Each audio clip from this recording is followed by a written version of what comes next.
Good morning to the EFF officials, members of the media and the people of South Africa. The economic freedom fighters extend its heartfelt condolences to the Vatican, to the Catholic Church, and to the Catholics around the world on the passing of His Holiness Pope Francis. Pope Francis was not an ordinary leader. He rejected the distant and lavish traditions of his office and instead walked humbly among the poor and the oppressed. He was a pope who embraced the spirit of service, choosing a simpler life over luxury. Pope Francis traveled to Africa, visiting the war-torn countries of Sudan and the DRC as well as the Central African Republic, where he opened the holy door, bringing hope to the forgotten and the displaced.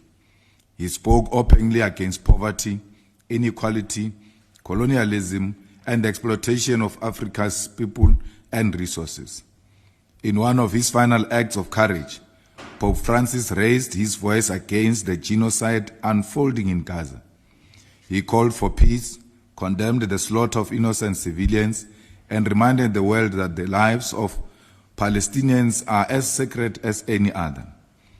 As we remember his life, let us never forget the people of Palestine and their resistance against the apartheid Israel regime.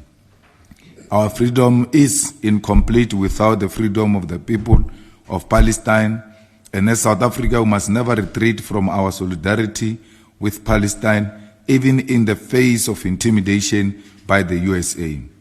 May the legacy of the Pope inspire us to build a more just, humane, and compassionate world.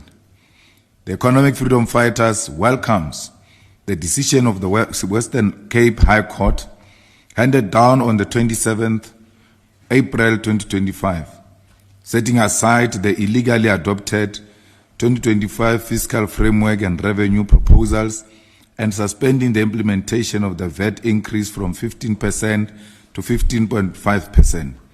This decisive court order vindicates the principled stance the EFF has consistently taken to defend the Constitution, the rule of law, and the interests of the poor and working class against political expediency and executive overreach. This victory restores Parliament's constitutional powers as the legislative authority over the public finances, reaffirms the supremacy of the law, and crucially protects millions of South Africans, especially the poor and working class, from being further burdened by reckless and unjust VAT increase amidst an economic crisis. At a time when South Africans are already suffering under the unbearable burden of high cost of living, skyrocketing food prices, unaffordable electricity tariffs, and record petrol prices, the suspension of VAT increase is a necessary intervention against further economic suffocation.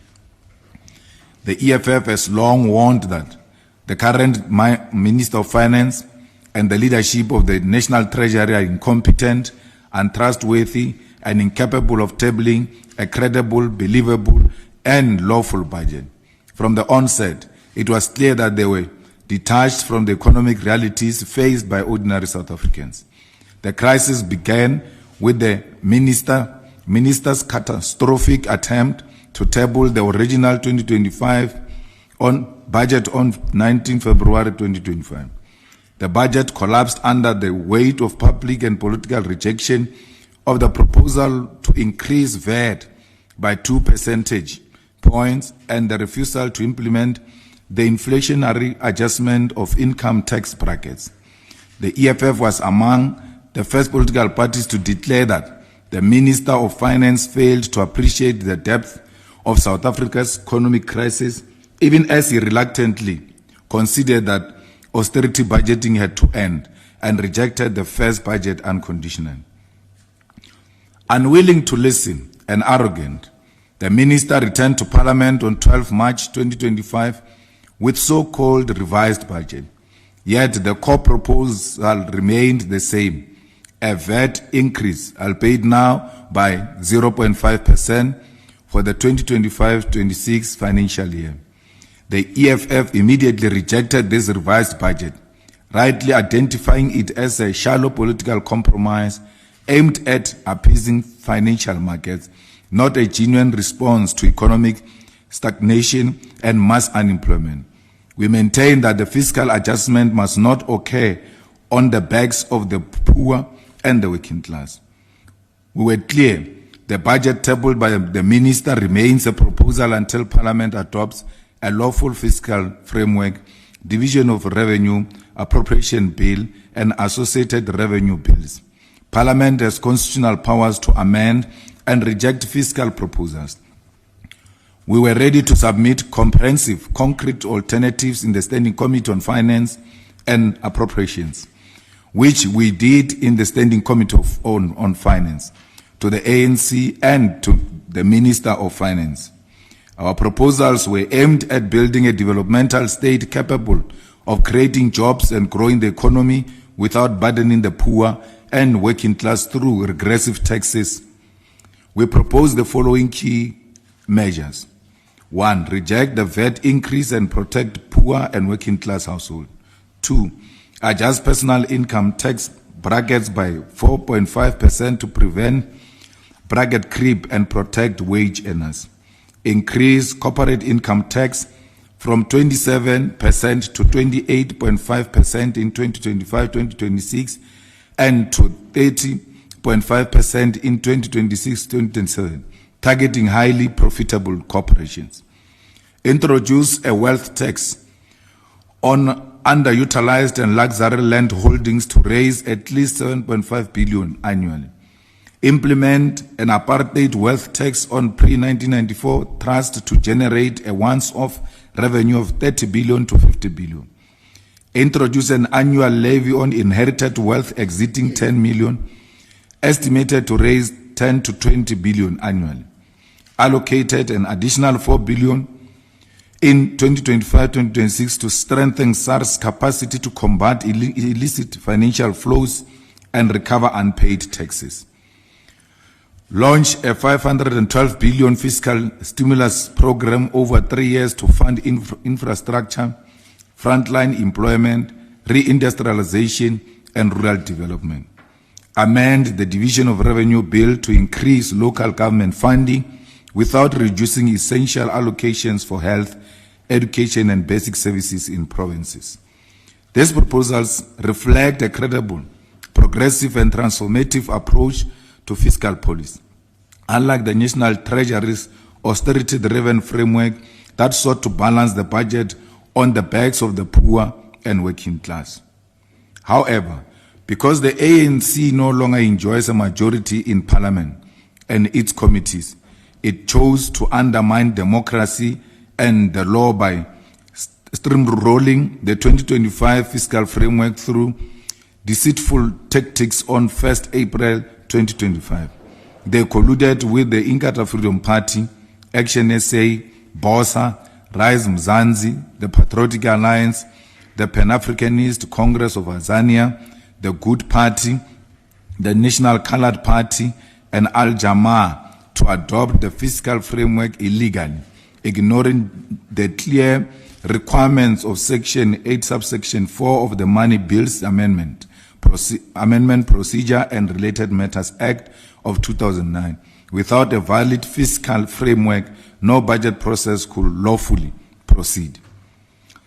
Immediately after the unlawful meeting, on the very same day, the EFF sent a letter to the Speaker of the National Assembly raising an urgent legal objection and demanding the withdrawal of the Standing Committee's report. The next day, 2nd April 2025, during the National Assembly sitting, we reiterated on the floor that the fiscal framework was adopted in an unprocedural and illegal manner. We made it clear that the proceeding will expose Parliament to constitutional invalidity, because we believe that had the process been followed, the ANC will not have had enough support to pass the budget. Despite these interventions, the Speaker, herself driven by political expediency, refused to act. Instead, she attempted to create an illegal workaround, sending a letter to the Minister of Finance on 21st April 2025, suggesting that the fiscal framework was adopted with a condition that the minister should seek alternative revenue sources. This was an irrational and legally meaningless political maneuver. The law provides for no such conditional adoption of fiscal framework. The Speaker disgraced the office she occupies and compromised the independence of Parliament. Meanwhile, political parties that naively believed they could support the fiscal framework with conditions while hoping for side settlements to correct their bundling, exposed their desperation, ignorance of the budget process, and reckless hunger for positions. Their confusion has been made worse by ignorant propaganda such as the absurd nonsense published by some media houses peddling an illusion that Parliament could separate revenue proposal from the fiscal framework and the National Treasury must remain independent to implement irrational fiscal policy without a law. It is shameful that individuals who do not understand even the basic principle of budgeting processes are entrusted with chairing the key parliamentary committees such as Scope and Standing Committee of Finance. Such political illiteracy threatens the constitutional order and brings Parliament into disrepute. Faced with this institutional betrayal, the EFF had no choice but to intervene through the courts. On 26 April 2025, we filed supplementary court papers in the Western Cape High Court. On 27 April 2025, the court delivered a landmark ruling. 1. Setting aside the illegally adopted fiscal framework and revenue proposals. 2.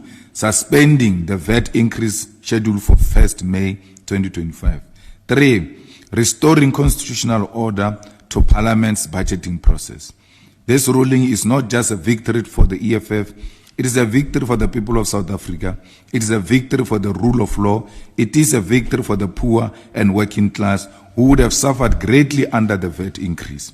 It is important to emphasize the court judgment does not validate the side shows and political chances that occurred outside Parliament by disparate parties seeking relevance. It is the EFF's strategic, legal and parliamentary intervention that achieved this outcome and stopped the VAT increase. In light of this decisive judgment, the Economic Freedom Fighters call for the immediate resignation of Finance Minister Ino Godongwana and the National Treasury Director General Duncan Peterson. These individuals have proven themselves incapable of formulating a lawful, credible and developmental budget. They have lost the confidence of the people of South Africa, and the business community should not trust them. It is the business community that has spent billions on changing their VAT system for nothing and should pursue any means necessary to hold the government accountable. South Africa now faces an urgent task. A credible third budget for the 2026 financial year must be tabled by no later than July 2025. The current government must either deliver a lawful budget within this time frame or accept that its failure to do so will trigger a constitutional crisis leading to its collapse and fresh elections. The EFF stands ready to engage meaningfully and table substantive proposals to ensure the new budget focuses on economic recovery, industrialization, mass employment, and the restoration of public service. We will reject any attempts to impose budget cuts, austerity, or regressive taxation on the people of South Africa. We emphasize, while the VAT increase was a particular trigger, the entire 2025 budget, as formulated by the Minister of Finance, is fundamentally flawed. The National Treasury's neoliberal dogma, obsession with austerity, and blind loyalty to the white capitalist establishment have no place in South Africa's current economic realities. The EFF has consistently led from the front in Parliament and society. In the 7th Parliament, we recommended ourselves to be effective and constructive opposition. This is evident in our Back to School campaign by all elected public representatives, our superior contribution during the State of the Nation address debate, our exposition of corruption during the National Youth Development Agency interviews, our introduction of the Student Debt Cancellation Bill, our leadership in exposing illegal parliamentary process, and now our victory in resetting the 2025 budget process at a defining moment for South Africa. This makes us, from yesterday, the official opposition party in South Africa. The EFF will continue to act with strategic clarity, revolutionary discipline, and unwavering commitment to the poor and working class to defend, rebuild, and advance the struggle for economic freedom. We call on all political parties, civil society organizations, trade unions, and academic institutions to work with us in the next phase to rebuild the national budget in a way that serves all South Africans, not just the rich. Victory belongs to those who defend the Constitution, democracy, and the people, and not to those who sell them out for political survival. I thank you. Thank you very much to the Commander-in-Chief and President of the official opposition. We will now take questions from members of the media. You'll be number 1, you'll be number 2, you'll be number 3, you'll be number 4. And let's proceed quickly. Samgel. Okay. The question to the official opposition, the EFF. I wonder what Floyd has to say about that. Mr. Malema and your colleagues. Just on the issue of the budget now going forward, what are going to be the main thrust of the negotiations with political parties in Parliament, in the main with the ANC? I heard your speech over the weekend saying that you are willing to engage, but you won't engage in an association with the Democratic Alliance and also the Freedom Front Plus. What will be the main thrust of your negotiations going forward? Then secondly, on the issues pertaining to the actual fiscal framework of the budget in itself, what are some of your main procedure points that you would like to be followed, noting that this particular judgment noted the discrepancies that were there in the portfolio committee that Mr. Esnawo was part of? What are some of those points that Parliament must seek to address that will not bring the country back to a phase where the entire parliamentary proceedings or committee proceedings are then taken to court once again? Then lastly, on the issues pertaining to the so-called Black Caucus within Parliament, where does this particular judgment now put the EFF's relationship with some of the parties like the NCC that were nowhere to be found during the voting of this fiscal framework in Parliament? Would you still be engaging some of these parties, or are you inadvertently saying you are now pulling away from this particular caucus, standing alone, and having a supply and demand to both those in government and those within the opposition? Thank you. Thank you very much. Number 2. Good morning, Alpha Ramushwana here from Eyewitness News. I mean, I'm partially covered, so I'm going to cover a lot of those questions. I also want to ask about the court ruling. The ANC last week says that the DA and the EFF's application in court has nothing to do with the finance minister's reversal of the value-added tax increase. What do you make of that statement? And I'd also like some reaction on Floyd Chiwambo's visit to Malawi, where he went to Shepherd Bushiri's church. Thank you. Number 3. Good afternoon, leadership. Zinoko Mhlaba from Newsroom Africa. The entire fiscal framework and VAT debate is really exposing the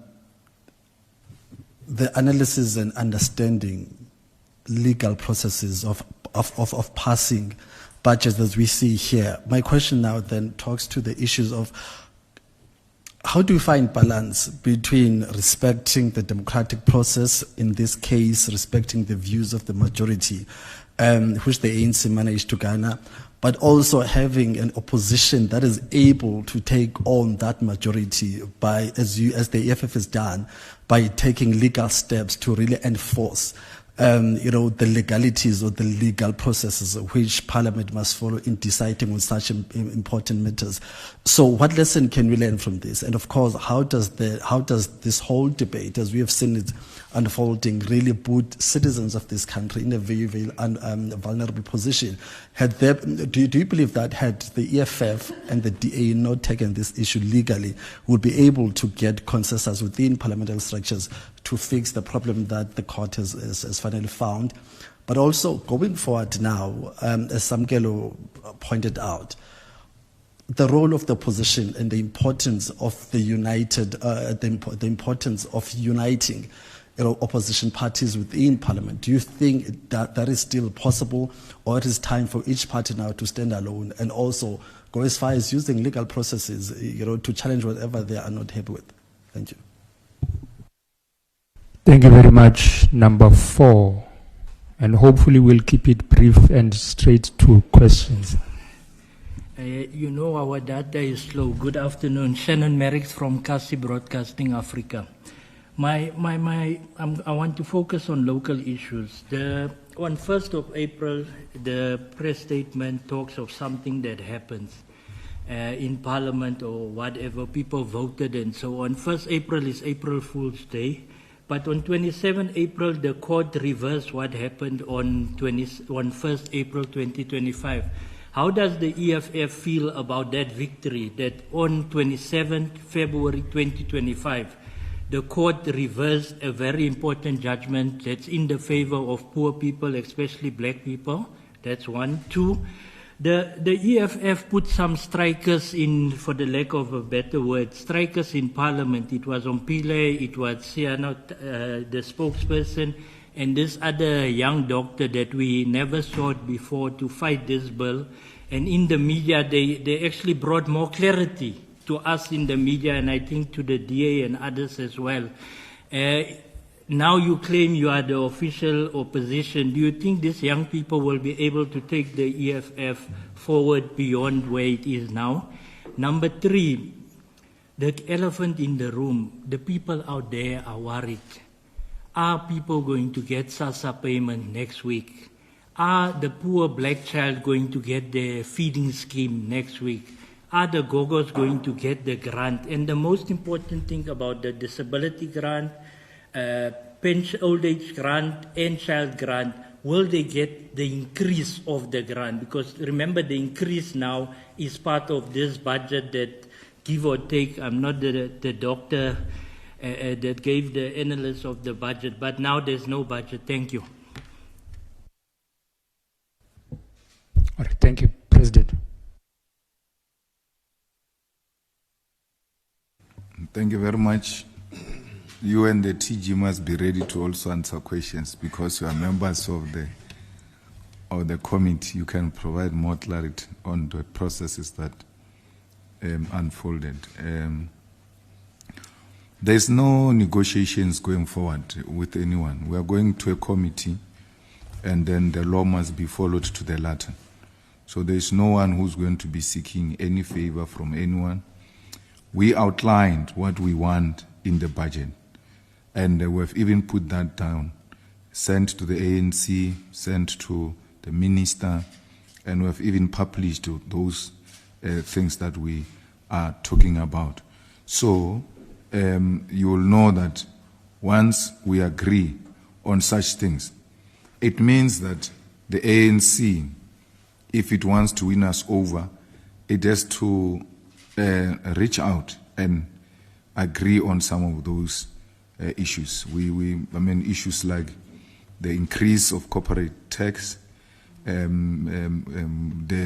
apartheid tax, and those underutilized land tax, and so many. So these are not necessarily about everything else, except that this is where we can generate revenue.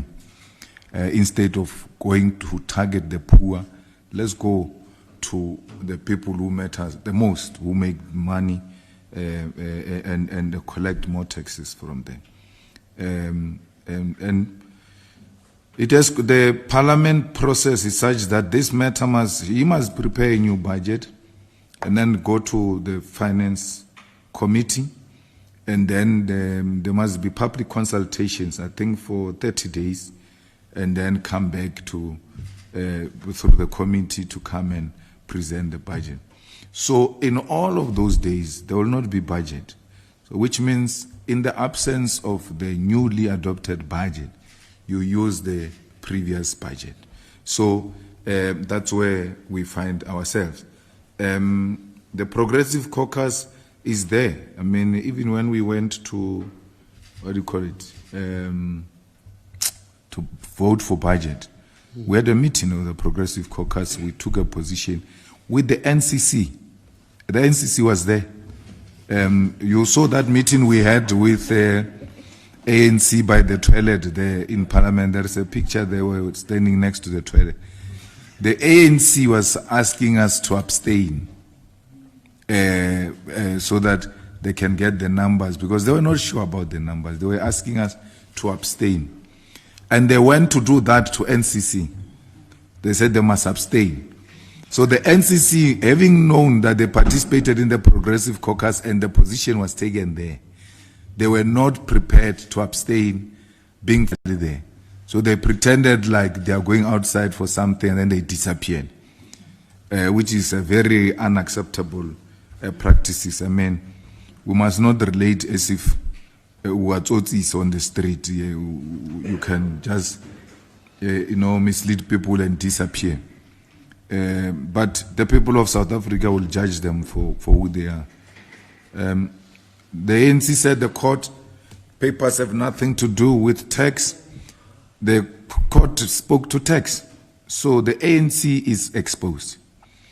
And I don't understand why would Mbalula say the ANC has always opposed VAT and the media doesn't take him head on. That who presented the VAT? Because the VAT didn't present itself there in Parliament. It was the ANC finance minister who presented the VAT and the budget. And then the ANC, after securing that narrow victory, they celebrated. They celebrated, they were singing. And then they were joined by that prisoner, the ex-convict. He was singing the loudest from the front there, like a child excited. So when you come and say you didn't support VAT, and VAT gets adopted, and then you dance, you ululate, you celebrate, and the people of South Africa still trust such people as leaders of society. People who lie openly in public, lie, that we never supported. There's nothing wrong with a principle that said, well, we thought this was going to be the most effective way to collect more taxes, but after many persuasions, the ANC withdraws its proposal. Because we went to have a meeting with the ANC. They were telling us that we must support 0.5%. We refused. We said we're not going to support any VAT increase, and then we're not going to participate in anything that has got to do with the DA and the Freedom Front Plus. So it's a lie. It's a complete lie. I don't think the question about people attending churches and all of that, it's really our concern, because you're going to ask us in future, you saw so and so attending a club or shebeen or something. We have nothing to do with such things. People do what they want to do, and they don't belong to our organization, so we have nothing to do with that. Majority versus the court decision. You can't use the majority to pass irrational decisions. So every decision in South Africa, even if it's taken by the majority, it has to pass a rational test. That's why we took that decision of the majority to the court. The courts are there because the Constitution of the Republic of South Africa is the final decision.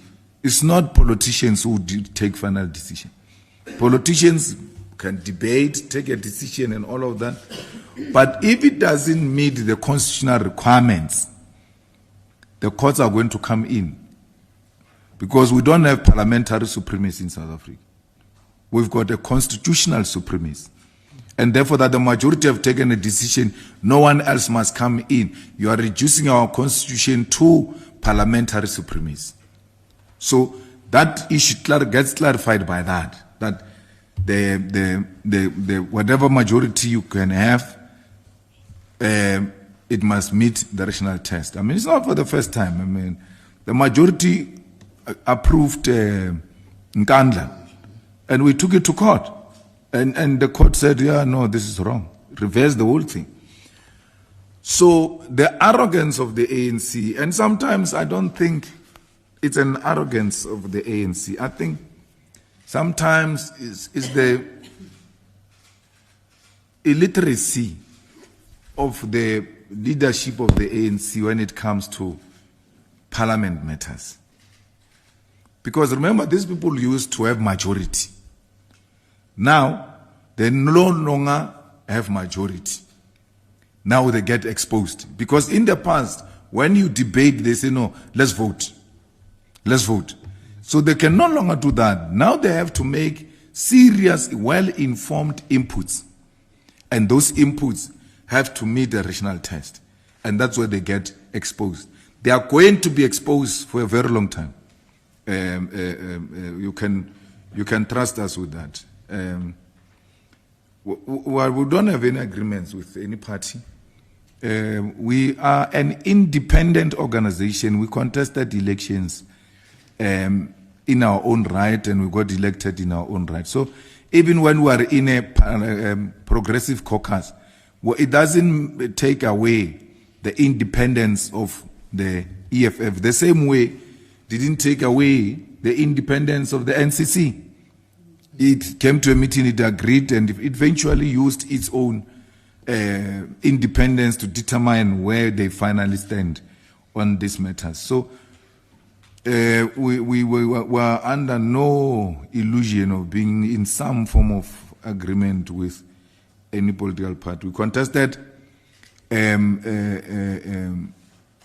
elections on our own, and we got 91%. They just forgot to put one on the other side. Because only a 91% party can do what we're doing. I mean, this is the work that gets to be done by people with the serious numbers and all of that. But sometimes quantity does not translate to quality, because we've got people there who are saying they are official opposition with numbers, but in terms of substance, they are extremely, extremely challenging. I mean, I saw them saying they're going to pass a motion of no confidence in Parliament on the Minister of Finance. I mean, what is that? What procedure is that one now?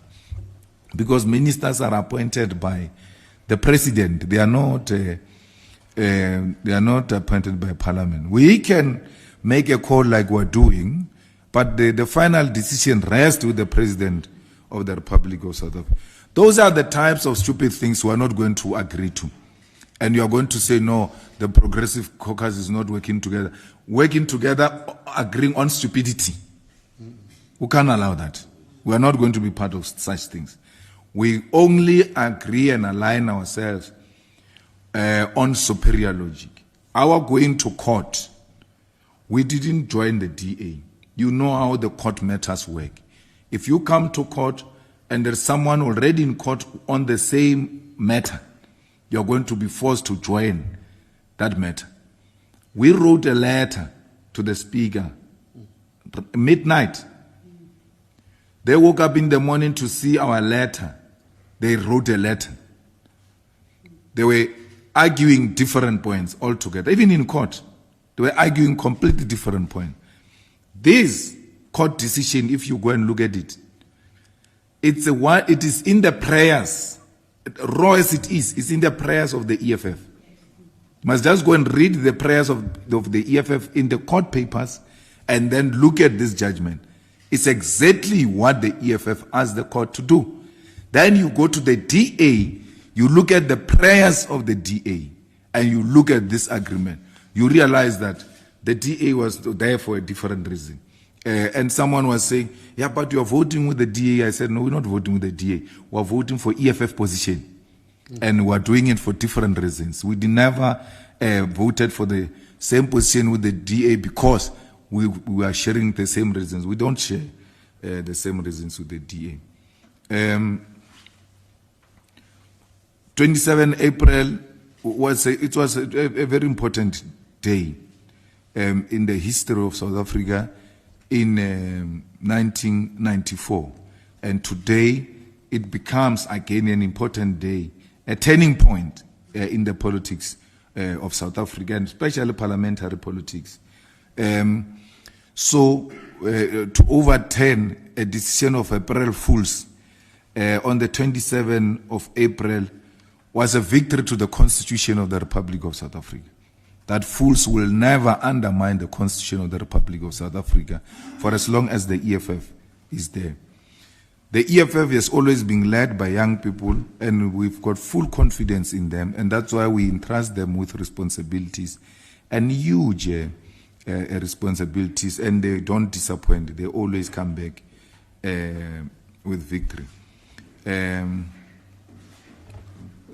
Well, the SASSA is going to be there. We're using the old budget, as we said, but there won't be an increase because the increase was proposed in the current budget, which is now set aside.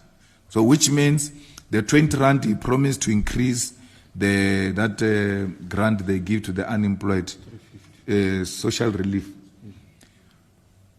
It was giving them 350, said it's going to put 20 rand to 370. It won't happen because the budget has not been approved. We expect the people to get their money, especially the poor of the poorest. The only difference is that there will not be an increase. And all of that must be blamed on the ANC and the DA. The GNU has completely failed the people of South Africa, and the sooner we realize that, the better. We must be ashamed that we have a country without a budget. Everybody must be ashamed that there is no budget in South Africa today as we speak. And what is worse is that those people are going to pay the cost of what could have been avoided had they listened to the superior logic. The TG, when she closed her debate, she told them, we'll meet in court. And they thought we were playing. I don't know why these guys are not replaying that thing there in the EFF social media where she tells them, we'll meet in court. You replay that thing and you put that court judgment. Well, this is what we said and this is what we came up with to demonstrate that we mean everything we said. We said to you, South Africa, we are not going to be a disruptive opposition. We are going to be a constructive opposition. We are going to hold the executive accountable, and we are doing exactly that. You can be in denial in the media because you had written us off. You said, no, the EFF is gone. The think tanks of the EFF are gone. What's going to happen to the EFF? When the think tanks of the EFF were here, have you ever seen such a superior logic being displayed? Okay, because they are tanks, why are they not tankering where they are? Why? Because they were superior, they were what? Thinking tanks. Let them go and think tank there, where they are. Where they are, there is nothing. A meeting, a finance committee meeting can sit for 7 hours without those people saying anything. Nothing. So we have demonstrated to you physically that they did not make the EFF. They didn't make the EFF. So we have indicated the thinking tanks are now showing on the other side that they have never been thinking tanks. No, there were wheelbarrows that got pushed around by us. Thanks. Yeah. Thank you, President. Yeah, we're opening the round of questions now. So we'll take you first, Heidi. We'll do the process as we've been doing it. You'll be number 2, and it's the last round, by the way. You will be number 3. Going, gone. Number 1.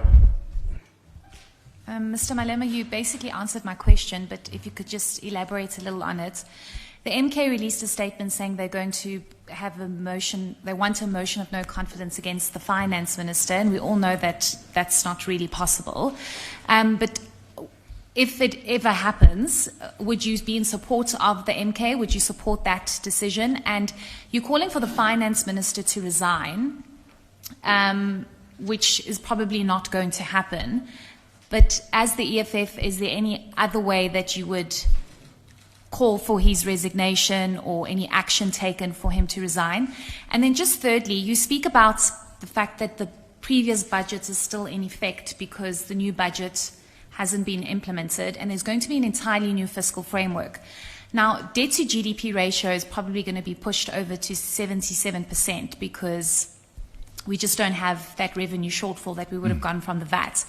How would you propose we deal with this? And what if the finance minister comes back and says, I have to cut social security? What will you as the EFF do about that? Thank you.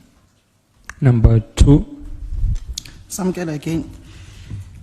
I have to give credit where it's due. You've done exceptionally well as the EFF on this particular point of the VAT. You've been an exceptional opposition in Parliament. Mr. Malema, Treasury for the longest of time has been criticized as reactionary, as pushing its own policies. You remember during a time when the late Tito Mboweni was still the Minister of Finance, there was an economic document that was circulated by Treasury, which the then majority party in the country, the ANC, had no knowledge of, which spoke about the economic trajectory and the financial trajectory of the country, that was essentially drafted by officials within Treasury. What are some of the political measures that can be taken to infuse the political economic trajectory that Parliament and South African political parties want Treasury to implement? Because there seems to be a resistance by that particular Department of Treasury that is seemingly operating from a mandate, Lord knows comes from where. Then lastly, the acting president, Gwede Mantashe, yesterday spoke about where the ANC should move, saying that if it were to move closer to the EFF or to the MK, it would be like moving from the devil to a fire. Where does that put some of the discussions that may now take place over the proposals that you have proposed to the ANC on capacitating SARS in order to get that extra 800 billion rands of taxes into the fiscus? Does that halt those particular prospects of the two parties voting together on an issue-to-issue within Parliament? Thank you. Thank you very much. Number 3. Good afternoon, Shannon Merrick's Kasi Broadcasting Africa. Firstly, I want to thank the EFF in Parliament for educating us as the media as well about finance and all those things. We didn't know these things. At least now we're more educated. But now we have a situation where a vote of confidence might be taking place against the President, Cyril Ramaphosa, because the DA is saying unofficially, but reading between the lines, you remove us from the GNU, we remove your President. In the event that that happens in the next 90 days, is the EFF ready for elections? Or is the EFF ready to go into a coalition and take positions in the GNU?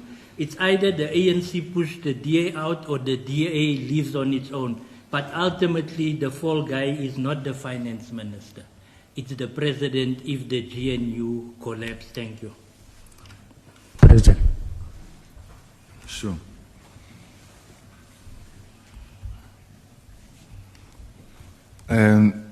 We will not support the MK motion because we don't think, like I said, doesn't make sense. They are well entitled to make those positions about this or that, but where they are right, we'll support them. But we don't think that is the way to go. If they meant business, they should put motion of no confidence against the president. Then there we know we've got the role to play. And to actually put this matter to rest, any motion of no confidence put against the ANC president will support it. Because he has put us into this mess. He's the man responsible for every mess we are experiencing today. and therefore we are not yet there as the EFF to a point where we think we can put a motion of no confidence, because we're still working the ground. You don't want to do some not well canvassed work in Parliament. You have to go around, seek consensus and all of that. Their fight with the DA is also strategic. Treasury is reactionary, and Treasury is still captured by apartheid apologists and apartheid beneficiaries. You know, there's something you don't know, that when Zuma removed Pravin Gordhan, the Treasury senior staff came together and said, let's resign and leave with the pin. Those people have got a pin to PESAL. The DG of Treasury then didn't have a pin of PESAL. So without PESAL, you can't pay salaries of the workers. That's when they wanted to collapse the state. That's how prepared they were to collapse the state in favor of an individual, which is treasonous. I mean, if you start disappearing with the pin that pays salaries, and then those things that pay the tenders and this and that, service providers. And they are, I forgot the name, and there used to be an Afrikaner woman. There is the one who's got a PESAL pin. Her and her alone has got that access to the thing. So she can disappear. We're gone, we're finished. For sure it is in her will. Or if she dies, the pin must be given to so and so. So I think one of the things we need to do is to take the budgeting process away from Treasury, maybe into presidency or any form of those things, where we say, this is what we want, this is what we're budgeting for, and all of that. And then they must pay. Because if you take the whole program of action of the EFF and say, this is our program, this is how much we're going to spend on this program and all of that, you take all of that responsibility, you give it to a TG, you won't get a cent out of it. So you're going to look at that thing and say, there's no money. No, there's no money. So the people who are tasked to pay are very difficult people to pay. They don't just pay. So those things, I think they need to be run separately, so that once we're done, we give them. There must be a political mandate that says, here are the things that you must finance. And then no one can question us about that, because we've got a lawful mandate. If the law doesn't allow us, we'll amend the law to make sure that it meets this requirement, because this country is being held back by Treasury. Yeah, it's being held back. And everybody is very scared of that Treasury. Very scared of that Treasury. So we can't have that to a point where the ANC admit that they have no control over Treasury for the past 31 years. Because we're told this thing of budgeting was done differently before 1994. It started being operated like this after 1994. Why? They knew that they must capture the Treasury. Even if these ones capture the political power, they must still go through us. So we need to liberate and transform that Treasury. You know, where they must not just speak loosely. You know, things are not working. Eh? You don't just speak like you have power, from devil to fire, whatever. They are going to pass a motion of no confidence there in Parliament. What is God going to do? It's going to go to fire. That fire will not be fire because you now want it to support you in defense of the president. It will be water now. It will be water, drinkable water. He must not just speak. He doesn't have numbers. There's going to be a motion of no confidence in Parliament against the president. And I can tell you, they are going to come to us running the same way they came to us running on the budget process. They always shout and scream and insult us, say all manner of things. And when it is difficult, they run to us. Just now, in Ikuruleni, there was a motion of no confidence against the mayor. EFF must come now. But when things are nice, now we must look at how we remove the EFF and. So, and I want to warn you that this country will have a white president. This country will stay in Ezen as a president if the ANC is going to behave the way it's behaving. Because the motion of no confidence will come, will vote with the DA, mobilize all those who can mobilize, we vote together with the DA against the president. And then when it is time to elect a president, we abstain. And the ANC loses. We abstain. And this we told them in 2016, they never believed it. It's going to happen in South Africa now, you'll see. With this kind of attitude by the ANC, the arrogance of the ANC, even when it is being humbled, is still acting in an arrogant manner. We told them in 2016, you are going to lose metros. They thought we were playing. We went into those things. The DA nominated their people. We abstained. They finished them. When they were voting with us, the ANC, they win. But when they don't vote with us, they lose. That's where the road started. That's where the decline started. That's why the decline started. The decline started in 2016 when they lost the metros. And then the whites took the metros because of this reactionary attitudes of devil and fire. Yeah? So, it's going to happen. If they are not going to change their attitude, be rest assured, we are going to fold our arms where they will be needing us and they will lose. I can tell you this without any fear of contradiction. All political parties in South Africa, except the EFF, are white controlled.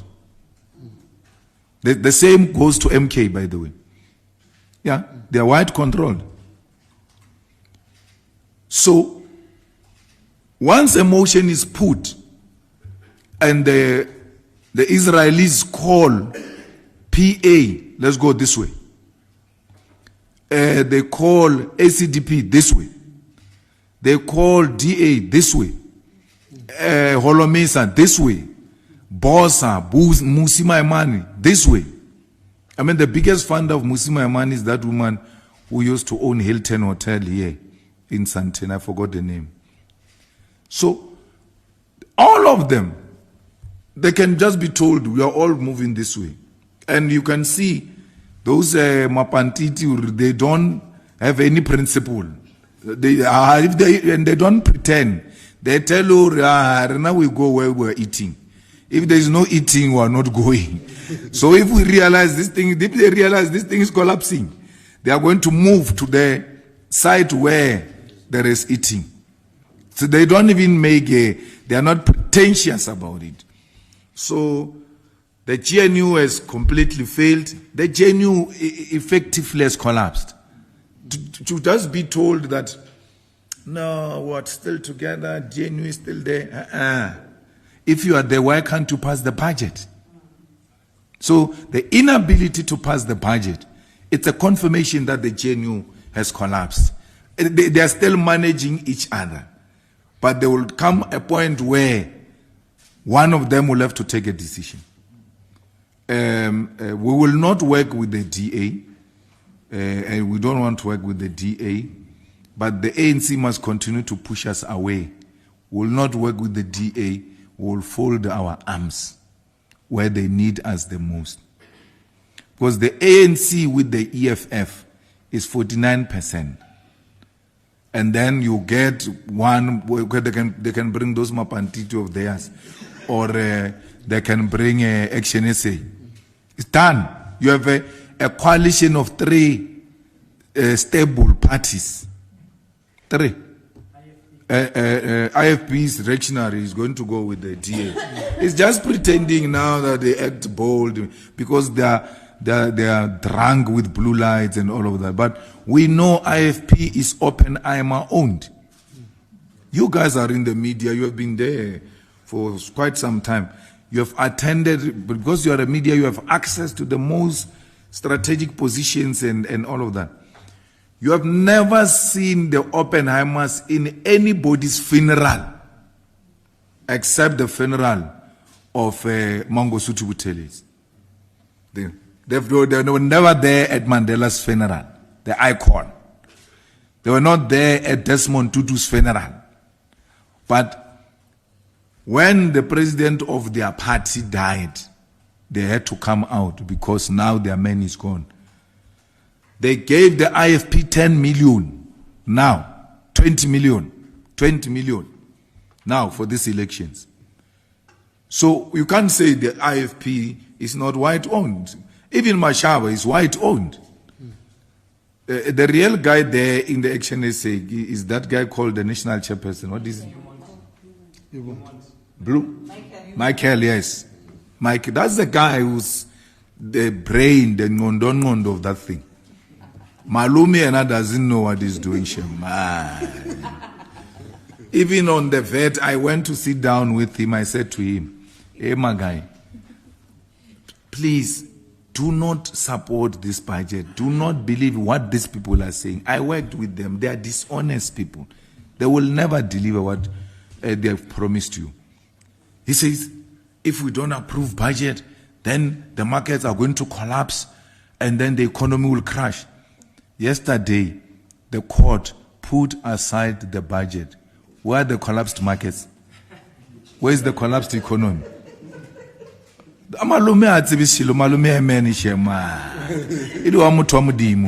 real person there is Michael. Yeah, so, and the PA told you straight, we're with Israel. Yeah, we're with Israel. And that's how they are being managed. So, if Israel doesn't resign, there's nothing we can do except to continue to put pressure. We have to put pressure on the president because we don't have confidence in the finance minister. And the president hopefully will see the reason why he needs to remove him. Or minister himself. If he had a decency, he should be resigning himself after all of this. We went first budget with the public money to go and pass the first budget. Public money used. When we arrived there, they said, there's no budget, go home. After utilizing the money, remember, that day gets called special for him. No money. No budget. Money used, we left. Went second time to do illegal activities. Even when you are told, this is illegal. They went to waste public money on illegal activities. We are now going for the third time. We are using public money. For third time. We are not sure if he's going to do the right thing or not. Because he has not demonstrated in the past two failed budgets, that he's got the capacity to do the right thing. So we hope that they will listen to the logic especially in the Committee on Finance. It's very important that we ought to put aside our political differences and then look at what is in the best interest of our country. Minister can come with a proposal, nothing stopping him. But we should have the capacity, and we're empowered by the law, by the way, to amend that proposal of the minister. Once amended, we now reach consensus in the committee, we take it to Parliament, we pass it. The ANC still wants to rule, and that's what we told them. You still want to rule as if you still have numbers. You don't have numbers. You must accept that you don't have numbers. I even gave them a very silly example, but it's a good example which we've been told and when we're growing up, that when you are HIV positive, the first start for you to live a normal life is to accept that you are HIV positive. Then you start taking your medication. And then you live a normal life. The ANC must accept so that it can take its own medication. Their refusal to accept will lead to them not living a normal life. So we've made that very clear. I'm very disappointed with SARS, I must say. And I hold this, a commissioner of SARS in high regard. I've got a huge respect for him for one reason, that he hasn't used SARS for political maneuvering and pursuing people and yes, done SARS work where he wants his money, and he doesn't go after individuals. But for him to issue a letter or a statement saying people, those who are already adjusted to 15.5%, there's nothing wrong, will after 15 days reverse it, and then but otherwise the rest of you must pay 15%. What informed that? Because the matters were still in court and they were respondent in that court case. So we don't understand what forced him, because he knew that the minister cannot reverse a decision of Parliament. So now the minister makes an announcement that he's reversing the decision of the Parliament. SARS enters. He says, no, we are now paying 15% when Parliament has passed 15.5%. And then he comes now, before we came in, the reason why we are late, SABC asked us to start at 12:20 because they were going to interview the commissioner of SARS. So we had to wait for them. Very important people. Of course, we had to listen to, we also wanted to hear what he was saying, or what he wanted to say. So, when we are there, he says, if the people's, vet vendors have already adjusted to 15.5%, and you go into a shop and they charge you 15.5%, you must immediately ask for refund there by the counter, right? So, which means our people now must go with calculators when they go shopping. That's what he says. After buy, you must calculate how much must be brought back to you. Why? And how many of our people have got such knowledge? Because our people don't even look at those things. They just take a receipt and off they go. Our people are going to be ripped off. When he says they can take, those who have already adjusted, they can take 15.5%, and then in 15 days' time, they will refund it back. Who's going to benefit from the interest of that money? Because money, wherever it's lying, is supposed to generate interest. So people are going to keep our money in their bank accounts, and then say for 15 days, I'm keeping this money, we'll release after 15 days, and then they give you your money, and then they keep the interest. So we can't allow that. And what kind of SARS is this one that, agitate for two separate VATs? There must be a one of 15%, and there must be a one of 15.5%.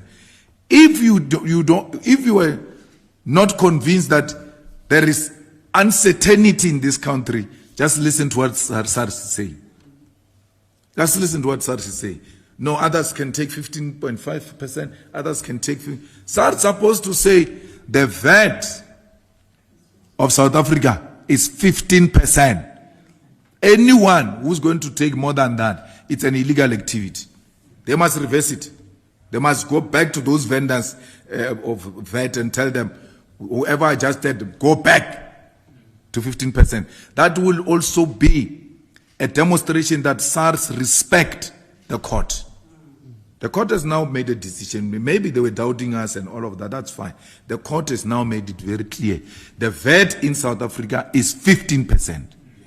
Anyone who collects more than that, it's an illegal activity, must be charged with fraud. Fraud. Which law are you using to charge people 15.5%? So SARS can encourage people to engage in illegal activities. To say charge more, you'll refund it after 15 days is to encourage people to break the law. The law says 15%, and we must all respect that. We thank the parliamentarians of the EFF. They must not be discouraged. They must continue to work very hard and demonstrate to the people of South Africa that they made a terrible mistake on the 29th of May. Had they given this organization a proper mandate, they will not be where they are today. And they must know another opportunity is coming next year. If they want to make further mistakes, they must ignore the EFF. We cannot listen to those who have made it their business. People still write. I mean, there were people who were saying, yo, the EFF was found wanting on this vet issue. I'm like, are you an illiterate or what? But because we entered at a very complex level, some could not comprehend exactly as to what is the EFF saying. We're towering above their head, and they didn't have an appreciation. So the court has simplified it for them. Now they start realizing, no man, our savior is the EFF. And South Africa should know the EFF for that. The EFF is the savior of South Africa, and we will continue to save them. Whether they love us or not, we love them. Thank you very much. Thank you very much to the Commander-in-Chief and President of the Official Opposition. The press conference is now concluded.